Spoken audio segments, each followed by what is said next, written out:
ഇന്നത്തെ video morning refresh ഡ്രിങ്കോട് കൂടി ആരംഭിക്കാം.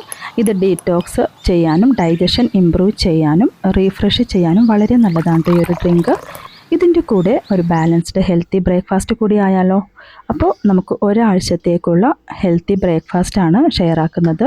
ഫസ്റ്റ് ഡേ തന്നെ ഇതിലേക്ക് 1/2 കപ്പ് റാഗി ഫ്ലോറ്, പിന്നെ 1 കപ്പ് അരിപ്പൊടി, ആവശ്യത്തിന് ഉപ്പ്, പിന്നെ വേണ്ടത് ചൂടുവെള്ളമുണ്ട്. നമ്മൾ സാധാരണ ഇടിയപ്പത്തിനെല്ലാം മാവ് കുഴയ്ക്കുന്നത് പോലെയാണ് ഇവിടെ കുഴച്ചെടുക്കുന്നത്. ആ ഒരു വെള്ളത്തിൻ്റെ അളവെന്ന് വെച്ചാൽ മാവ് എല്ലായിടത്തും നനഞ്ഞിരിക്കുന്ന ഒരു പരുവുണ്ടല്ലോ, അതുപോലെയാട്ടോ. ഗോതമ്പ് മാവിനേക്കാൾ എല്ലാം നല്ലത് റാഗിയാണെന്ന് പറയാൻ കാരണം ഇതിലധികമായിട്ടുള്ള കാൽഷ്യം, പിന്നെ ഉയർന്ന അളവിലുള്ള ഫൈബർ ഉള്ളത് കൊണ്ട് തന്നെ വയറ് നിറഞ്ഞതായിട്ട് നമുക്ക് ഫീൽ ചെയ്യും. പിന്നെ അമിനോ ആസിഡുകൾ ഒരുപാടുണ്ട്, ലോ ഗ്ലൈക്കമിക് ഇൻഡെക്സ് ആണുള്ളത്. അതുകൊണ്ട് തന്നെ പ്രമേഹ രോഗികൾക്ക് രക്തത്തിലെ പഞ്ചസാരയുടെ അളവ് നിയന്ത്രിക്കാൻ ഉത്തമമാണ്. പിന്നെ ഗോതമ്പിൽ ഗ്ലൂട്ടൻ ഉണ്ട്, പക്ഷെ റാഗിയിൽ 100% ഗ്ലൂട്ടൻ ഫ്രീ ആണ്. ഇനിയിപ്പോൾ ഈ ഒരു മാവ് എടുത്തിട്ട് ഇതുപോലെ ഒന്ന് പിടിക്കുന്നുണ്ട് കേട്ടോ. അപ്പോൾ ചെറിയ ആ ഒരു ഷേപ്പിലാണ് ചെയ്തെടുത്തത്. എന്നിട്ട് ഇതൊരു 15 മിനിറ്റോളം ഒന്ന് ആവി കയറ്റി ഒന്ന് വേവിച്ചെടുക്കാം. നിങ്ങൾക്ക് ഇഷ്ടമുള്ള ഷേപ്പിൽ ചെയ്തെടുക്കാവുന്നതാണ് കേട്ടോ. അപ്പോൾ ഇവിടങ്ങളിലൊക്കെയല്ലേ ഈ ഒരു തെക്ക് സൈഡ് ഇതുപോലുള്ളൊരു ബ്രേക്ക്ഫാസ്റ്റ് വെക്കാറുണ്ട് കേട്ടോ. അപ്പം അതിന് പറയുന്ന പേരെന്താണെന്ന് എനിക്കറിയത്തില്ല, നിങ്ങൾക്ക് അറിയുന്നെങ്കിൽ കമൻറ്റ് ചെയ്യാം കേട്ടോ. ഇനിയിപ്പോൾ കുറച്ച് തേങ്ങ എടുത്തിട്ടുണ്ട്. ഇതിലേക്ക് മുളക് പൊടിയും കൂടി ചേർത്ത് കൈവച്ച് തന്നെ ഒന്ന് ഞെരടി എടുക്കാം.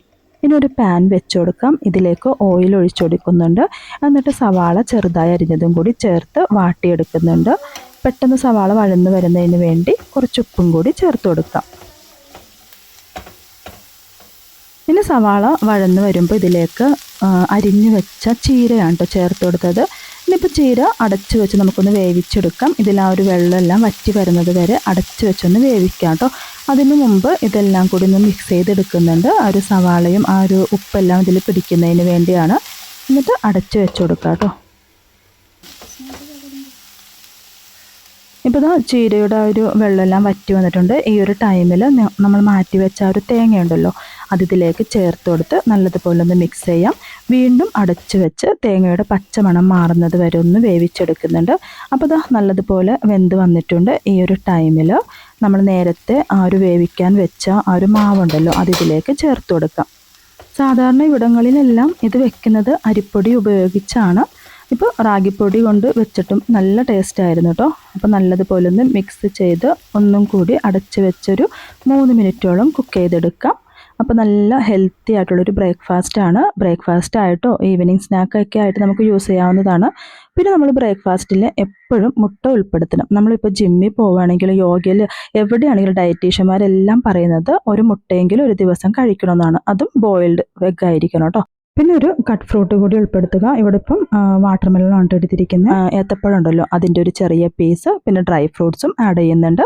അപ്പോഴാണ് ഒരു ബാലൻസ്ഡ് ഡയറ്റ് ആവുന്നത്. ഇതെല്ലാം മസ്റ്റായിട്ട് എല്ലാ ദിവസവും ഉൾപ്പെടുത്താൻ നോക്കാം കേട്ടോ. ഏതെങ്കിലും ഒരു കട്ട് ഫ്രൂട്ട് വെച്ചാൽ മതി.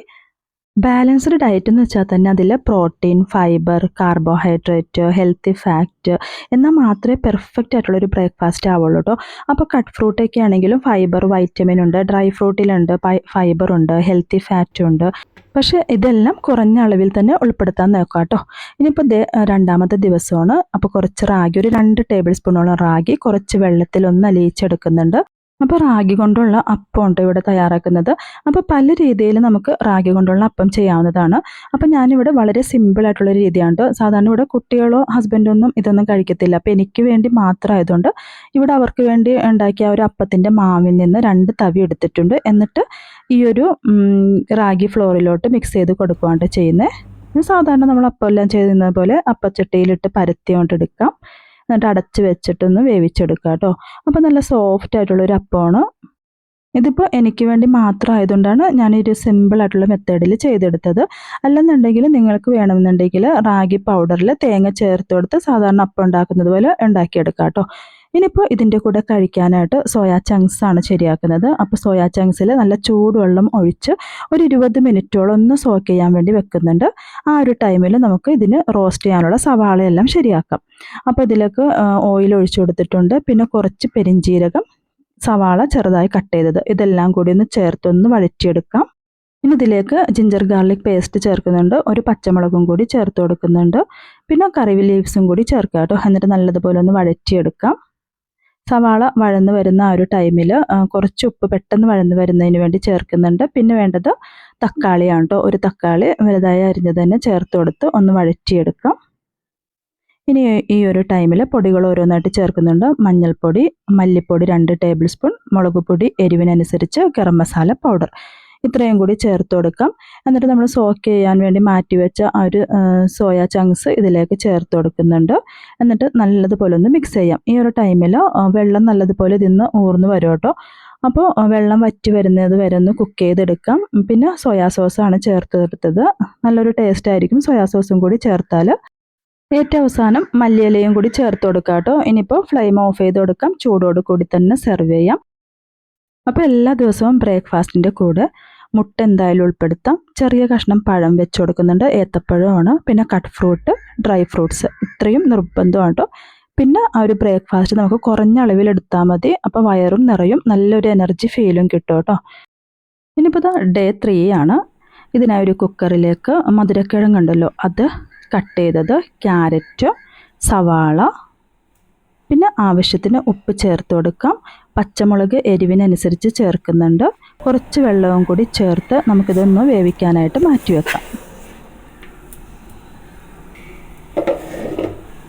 ഇനി അത് വെന്ത് വരുന്ന ആ ഒരു ടൈം കൊണ്ട് ആ ഒരു പാനിലേക്ക് ഓയിൽ ഒഴിച്ചു കൊടുക്കുന്നുണ്ട്. പിന്നെ കുറച്ച് ഉഴുന്നൊന്ന് റെഡ് കളർ ആവുന്നത് വരെ ഒന്ന് വഴറ്റിയെടുക്കുന്നുണ്ട്. പിന്നെ ഇതിലേക്ക് മഞ്ഞൾപ്പൊടി, മുളക് പൊടി കുറച്ച് ചേർത്താൽ മതി. എന്നിട്ടൊന്ന് മിക്സ് ചെയ്തെടുക്കാം. ഇനി ആ ഒരു കുക്കറിൽ വെന്ത് വന്നിട്ടുള്ള ആ ഒരു മധുരക്കിഴങ്ങും ക്യാരറ്റും എല്ലാം കൂടി ഇതിലേക്ക് ചേർത്ത് നല്ലതുപോലെ ഒന്ന് ഉടച്ചെടുക്കാം കേട്ടോ. വെള്ളം വറ്റി വരുന്നത് വരെ ഒന്ന് വേവിച്ചെടുക്കുന്നുണ്ട്.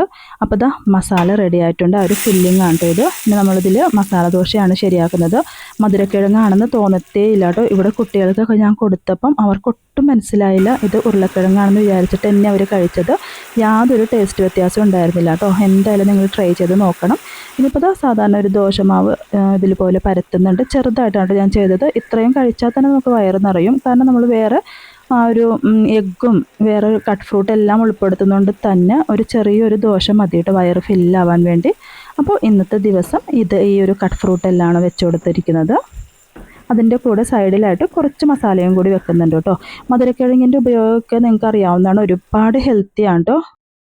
ഇനി ഡേ 4 ആണ്. ഇതിനായിട്ട് സോയാബീൻ 1/4 കപ്പ്, പിന്നെ മുതിര, വൻപയർ, ചെറുപയർ, പിന്നെ ഇതിൻ്റെ കൂടെ രാജ്മ. അത് ഞാൻ ഈ ഒരു ടൈമിൽ ചേർക്കാൻ വിട്ടുപോയതാണ് കേട്ടോ. സോക്ക് ചെയ്ത് ഒരു അരമണിക്കൂറോളൊന്ന് മാറ്റി വെക്കാം. പെട്ടെന്ന് വെന്ത് വരുന്നതിന് വേണ്ടിയാണ് കേട്ടോ സോക്ക് ചെയ്യാൻ വേണ്ടി മാറ്റി വെച്ചത്. അപ്പോൾ ഈ ഒരു ടൈമിലാണ് രാജ്മയും കൂടി ചേർത്ത് കൊടുത്തത് കേട്ടോ. അതും ഒരു 1/4 കപ്പോളം എടുത്തിട്ടുണ്ട്. എന്നിട്ടൊരു അരമണിക്കൂറോളം കുതിർക്കാൻ വേണ്ടി ഒന്ന് മാറ്റി വെക്കാം. ഇനിയിപ്പോൾ മില്ലറ്റ്സിൻ്റെ കഞ്ഞിയാണ് കേട്ടോ ശരിയാക്കുന്നത്. അപ്പോൾ ചാമരിയാണ് ഇവിടെ എത്തിയിരിക്കുന്നത്. നിങ്ങൾക്ക് ഇഷ്ടമുള്ള മില്ലറ്റ്സ് ഉപയോഗിക്കാവുന്നതാണ്. തിനയാണെങ്കിൽ അത് ഉപയോഗിക്കാം. അതൊന്ന് നല്ലതുപോലെ ഒന്ന് വാഷ് ചെയ്തെടുക്കാം. എന്നിട്ട് സാധാരണ നമ്മൾ കഞ്ഞിയെല്ലാം വെക്കുന്നത് പോലെ ഒരു കലത്തിലിട്ട് തിളപ്പിച്ചെടുക്കാം കേട്ടോ. സാധാരണ പൊടിയരിയുടെ അത്ര വേവില്ല കേട്ടോ. ചാമരിക്ക് പെട്ടെന്ന് തന്നെ വെന്ത് വരും. വേണമെന്നുണ്ടെങ്കിൽ കുക്കറിൽ ഇട്ട് കൊടുക്കാം. 2 വിസിൽ വരുന്നത് വരെ വേവിച്ചെടുത്താൽ മതി. അപ്പോൾ ഇവിടെ ഉപ്പും ചേർത്ത് ഒന്ന് വേവിക്കാൻ വേണ്ടി വെക്കുന്നുണ്ട്. പിന്നെ ഇപ്പോൾ മുട്ടയാണ് കേട്ടോ. അത് ആ ഒരു പുട്ടുകുറ്റിയിൽ മുട്ടയും പഴവും ഒരുമിച്ചിട്ടൊന്ന് വേവിച്ചെടുക്കാം ആ ഒരു ടൈമിൽ. പിന്നെ ഇപ്പോൾ കുക്കറിൽ നമ്മൾ സോക്ക് ചെയ്യാൻ വെച്ച ആ ചെറുപയറും അതെല്ലാം ഒന്ന് മാറ്റാം. എന്നിട്ട് ഉപ്പും കൂടി ചേർത്ത് വെള്ളവും ചേർത്ത് ഒന്ന് വേവിക്കാനായിട്ട് വെക്കാം. നല്ലതുപോലെ വെന്ത് വരണോട്ടോ. ഒരു 5-6 വിസിൽ വരുന്നത് വരെ ഒന്ന് വേവിച്ചെടുക്കാം. അപ്പോൾ ഈ ഒരു ടൈമിൽ ആ ഒരു മില്ലറ്റ്സ് കഞ്ഞി റെഡി ആയിട്ടുണ്ട്. ഇത് ഫ്ലെയിം ഓഫ് ചെയ്ത് കൊടുക്കാം കേട്ടോ. അപ്പോൾ ഇതും വെന്ത് വന്നിട്ടുണ്ട് കേട്ടോ. വെള്ളമെല്ലാം വറ്റി നല്ലതുപോലെ വെന്ത് വന്നിട്ടുണ്ട്. ഇനി നമുക്കിതൊന്ന് താളിച്ചെടുക്കാം. താളിക്കുന്നതിനായിട്ട് പാൻ വെച്ച് കൊടുക്കുന്നുണ്ട്. അതിലേക്ക് കുറച്ച് ഓയിൽ ഒഴിച്ചു കൊടുക്കാം. കടുക് പൊട്ടിക്കുന്നുണ്ട്. ഇനിയിപ്പോൾ കടുക് പൊട്ടി വരുമ്പം ഇതിലേക്ക് സവാള ചേർത്ത് കൊടുക്കാം. എന്നിട്ട് വഴറ്റിയെടുക്കാം കേട്ടോ. സാധാരണ നമ്മൾ ചെറുപയർ മാത്രമായിട്ടോ വൻപയർ മാത്രമായിട്ടോ വെക്കുന്നതിനേക്കാളും നല്ല ടേസ്റ്റാണ് ഇതെല്ലാം കൂടി ഒരുമിച്ച് വെക്കുന്നത്. മാത്രമല്ല ഹെൽത്തിയും കൂടിയാണ്. അപ്പോൾ പിന്നെ ശ്രദ്ധിക്കേണ്ടതെന്ന് വെച്ചാൽ ഈ മുളക് പൊടിയായിട്ട് ഇട്ട് കൊടുക്കുന്നതിനേക്കാളും നല്ലത് വറ്റൽ മുളകോ പച്ചമുളകോ ചേർത്ത് നമ്മൾ താളിക്കുന്നതായിരിക്കും കേട്ടോ. കുറച്ചുകൂടി ടേസ്റ്റ് നല്ലത് അതായിരിക്കും. എന്നിട്ടിപ്പോൾ വെന്ത് വന്ന ആ ഒരു പയറെല്ലാം ഇതിലേക്ക് ചേർത്ത് കൊടുക്കാം. നല്ലതുപോലെ ഒന്ന് മിക്സ് ചെയ്തെടുക്കുന്നുണ്ട്. അപ്പോൾ നല്ല ഹെൽത്തി ആയിട്ടുള്ളൊരു ബ്രേക്ക്ഫാസ്റ്റ് ആണ് കേട്ടോ. ഇതിപ്പോൾ നമുക്ക് ബ്രേക്ക്ഫാസ്റ്റ് ആയിട്ട് മാത്രമല്ല, ഞാനിപ്പോൾ ഈ കാണിക്കുന്ന റെസിപ്പികളെല്ലാം തന്നെ നമുക്ക് ഡിന്നറായിട്ട് കൂടി ഉപയോഗിക്കാം കേട്ടോ.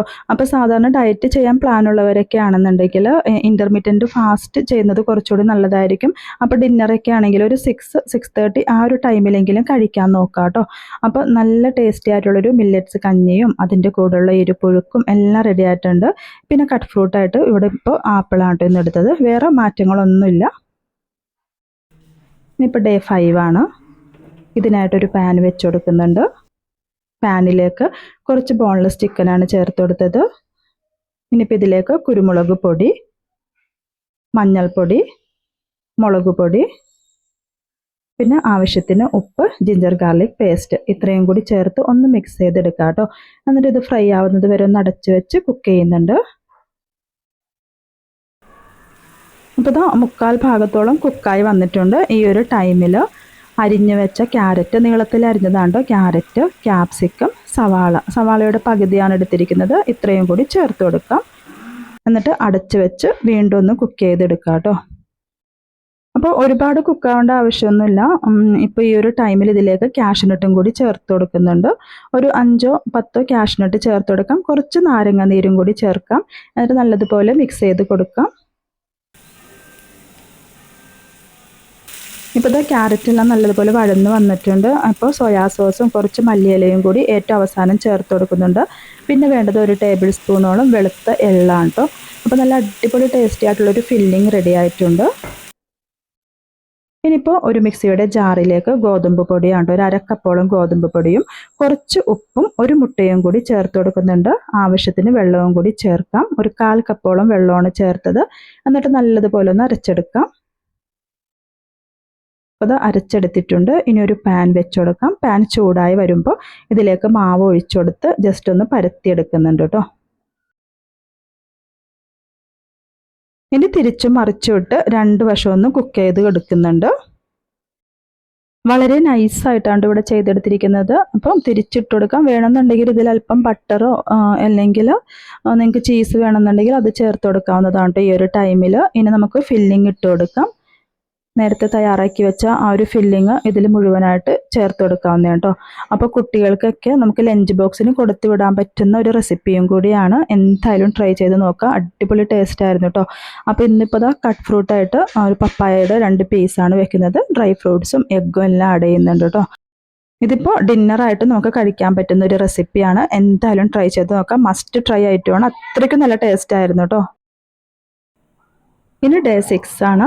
ഇതിനായിട്ട് ഇപ്പോൾ കടലയും ഗ്രീൻ പീസും ഒരുമിച്ച് സോക്ക് ചെയ്യാൻ വേണ്ടി വെച്ചതാണ്. തലേ ദിവസം വെള്ളത്തിലിട്ട് വെച്ചതാണ് കേട്ടോ. അത് കുക്കറിലേക്ക് മാറ്റി കൊടുക്കുന്നുണ്ട്. പിന്നെ ക്യാരറ്റ് ചെറുതായി കട്ട് ചെയ്തതും കൂടി ചേർത്ത് കൊടുക്കാം. തക്കാളി ചേർത്ത് കൊടുക്കുന്നുണ്ട്. മഞ്ഞൾപ്പൊടി, മല്ലിപ്പൊടി 2 ടേബിൾ സ്പൂൺ, പിന്നെ മുളക് പൊടി, ആവശ്യത്തിന് ഉപ്പ്, കുറച്ച് കുരുമുളക് പൊടി, പിന്നെ സവാള ചെറുതായി അരിഞ്ഞത്, വെള്ളം ഇതെല്ലാം കൂടി ചേർത്ത് ഈ കടലൊന്ന് വേവിച്ചെടുക്കാം. 5-6 വിസിൽ വരുന്നത് വരെ നല്ലതുപോലെ ഒന്ന് വേവിച്ചെടുക്കാം കേട്ടോ. നമ്മൾ സാധാരണ കടല മാത്രമായിട്ട് വേവിക്കുന്നതിനേക്കാൾ നല്ലതാണ് ഈ മസാലകളെല്ലാം ഇട്ട് കൊടുത്ത് വേവിക്കുന്നത് കേട്ടോ. ഇനിയിപ്പോൾ ഞാനിപ്പോൾ ഓട്സിൻ്റെ പുട്ടാണ് തയ്യാറാക്കുന്നത്. അപ്പോൾ ഓട്സ് ഒന്ന് പൊടിച്ചെടുത്തിട്ടുണ്ട്. ഒരു 1/2 കപ്പോളം ഓട്സാണ് എടുത്തത്. ഇനിയിപ്പോൾ ഇതിലേക്ക് കുറച്ച് റാഗി പൗഡറും കൂടി ചേർത്ത് കൊടുക്കുന്നുണ്ട്. അപ്പോൾ വറുത്ത നാടൻ പുട്ടുപൊടി 1 കപ്പോളം ചേർത്ത് കൊടുക്കുന്നുണ്ട്. ഇനിയിപ്പോൾ ഈ പുട്ടുപൊടിക്ക് പകരം നിങ്ങൾക്ക് ഓട്സും റാഗിയും വെച്ച് മാത്രം വേണമെങ്കിൽ പുട്ട് ചെയ്തെടുക്കാം കേട്ടോ. അപ്പോൾ ഇവിടെ കുട്ടികൾക്കും പിന്നെ ഹസ്ബൻഡിനൊക്കെ കൊടുക്കാനുള്ളതുകൊണ്ടാണ് ഞാൻ ഈ ഒരു പൊടിയും കൂടി ചേർത്ത് കൊടുത്തത് കേട്ടോ. പുട്ടുപൊടിയുടെ മാവും കൂടി ചേർത്ത് കൊടുത്തത്. പിന്നെ നമ്മൾ സാധാരണ പുട്ടിനെല്ലാം കലക്കുന്നത് പോലെ ഒന്ന് കലക്കിയെടുക്കാം.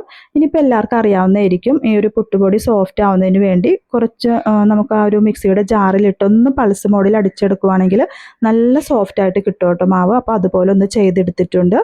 ഇനിയിപ്പോൾ ആ ഒരു പുട്ടുകണയിലുണ്ടല്ലോ അതിലേക്ക് മുട്ടയും കൂടി വേവിക്കാൻ വെച്ച് കൊടുത്തിട്ടുണ്ട്. പിന്നെ ഗ്രേറ്റ് ചെയ്ത ക്യാരറ്റും തേങ്ങയും കൂടി ഒന്ന് ഫില്ല് ചെയ്യാൻ വേണ്ടി വെച്ചു കേട്ടോ. എന്നിട്ട് അത് ഫില്ല് ചെയ്തിട്ടാണ് പുട്ടുണ്ടാക്കാൻ വെച്ചത്. പിന്നെ ഇപ്പോൾ നമുക്ക് ആ ഒരു കടലക്കറി താളിക്കാം. അതിനായിട്ട് കടുക് പൊട്ടിക്കുന്നുണ്ട്. പിന്നെ വേണ്ടത് പെരിഞ്ചീരകമാണ്. ഇനിയിപ്പോൾ സവാള ചേർത്ത് കൊടുക്കാം. സവാള നല്ലതുപോലെ ഒന്ന് വഴറ്റിയെടുക്കാം കേട്ടോ. ഇനിയിപ്പോൾ ജിഞ്ചർ ഗാർലിക് പേസ്റ്റ് ചേർത്ത് കൊടുക്കുന്നുണ്ട്. പച്ചമണം മാറുന്നത് വരെ ഒന്ന് വഴറ്റിയെടുക്കാം. പിന്നെ ഒരു പച്ചമുളക് ചേർക്കാം. കുറച്ച് കറിവേപ്പിലയും കൂടി ചേർത്ത് കൊടുത്തിട്ടുണ്ട്. എല്ലാം കൂടി നല്ലതുപോലെ ഒന്ന് മിക്സ് ചെയ്ത് കൊടുക്കാം.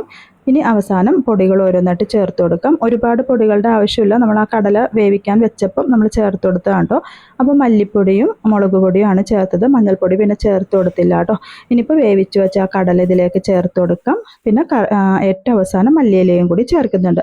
അപ്പോൾ ഇത് ഒരു പീസ് ആ ഒരു പുട്ട് മാത്രം എടുത്തിട്ടുള്ളൂ, കാരണം കട്ട് ഫ്രൂട്ടും പഴവും പിന്നെ എഗ്ഗും എല്ലാം ഉള്ളതുകൊണ്ട് തന്നെ ഒരുപാട് ആ ഒരു പുട്ടിൻ്റെ ആവശ്യമില്ല. പെട്ടെന്ന് തന്നെ നമുക്ക് വയറ് ഫില്ലാവുന്നതായിട്ട് തോന്നും കേട്ടോ. ഇനിയിപ്പോൾ ഇതാ ലാസ്റ്റ് ഡേ ആണ്, ഡേ 7 ആണ്. അപ്പോൾ നമുക്കൊരു സിമ്പിളായിട്ടൊരു ഇഡ്ഡലിയാണ്, എന്നാൽ ഹെൽത്തിയാണ്. ഇതിലേക്കൊന്ന് ബീട്രൂട്ട് ഗ്രേറ്റ് ചെയ്ത് ചേർത്ത് കൊടുക്കുന്നുണ്ട്. എന്നിട്ട് ഇഡ്ഡലി ഒന്ന് ചെയ്തെടുക്കാം കേട്ടോ. ഇതിന് പകരം വേണമെന്നുണ്ടെങ്കിൽ ക്യാരറ്റ് ഗ്രേറ്റ് ചെയ്ത് ചേർത്ത് കൊടുക്കാം, അല്ലെങ്കിൽ ചീര ചേർത്ത് കൊടുക്കാം. അങ്ങനെ ഒരു കളർഫുള്ളാകുമ്പോൾ കുട്ടികളാണെങ്കിലും പെട്ടെന്ന് കഴിച്ചോളൂ കേട്ടോ. നല്ല കളർഫുൾ ഇഡ്ഡലിയൊക്കെ കുട്ടികൾക്ക് ഉണ്ടാക്കി കൊടുക്കുകയാണെങ്കിൽ അവർക്ക് കഴിക്കാനും നല്ല ഇൻട്രസ്റ്റ് ആയിരിക്കും. അപ്പോൾ ഞാനിവിടെ ബീട്രൂട്ട് വെച്ചിട്ടാണ് ചെയ്തെടുക്കുന്നത്. അപ്പോൾ ഇതാ ഇതുപോലെ ചെയ്തെടുത്തിട്ടുണ്ട്. ഇതിൻ്റെ കൂടെ നല്ല സിമ്പിളായിട്ടുള്ളൊരു സാമ്പാറും കൂടിയാണ് കേട്ടോ. പിന്നെ എന്നത്തെയും പോലെ കട്ട് ഫ്രൂട്ട് ആഡ് ചെയ്തിട്ടുണ്ട്, വാട്ടർമെലണാണ് ഇന്ന് എടുത്തിരിക്കുന്നത്. പിന്നെ എഗ്ഗ്, നട്ട്സ്, പിന്നെ സിമ്പിളായിട്ടുള്ളൊരു സാമ്പാർ, ഇതെല്ലാം ചേർത്ത് കൊടുക്കുന്നുണ്ട്. അപ്പോൾ നല്ല ബാലൻസ്ഡ് ആയിട്ടുള്ളൊരു ഡയറ്റ് ഫോളോ ചെയ്യുവാണെങ്കിൽ വെയിറ്റ് ലോസും ആവും, ഹെൽത്തിയും ആയിരിക്കും, ആ ഒരു ഫുൾ ഡേ എനർജിയും കിട്ടും കേട്ടോ. അപ്പോൾ ഈ വീഡിയോ ഉപകാരപ്പെട്ടുവെങ്കിൽ ഒന്ന് സബ്സ്ക്രൈബ് ചെയ്യാനും ഷെയർ ചെയ്യാനും ലൈക്ക് ചെയ്യാനും കമൻറ്റ് ചെയ്യാനും മറക്കരുത്. അടുത്തൊരു നല്ല വീഡിയോയുമായി കാണുന്നത് വരെ ബൈ.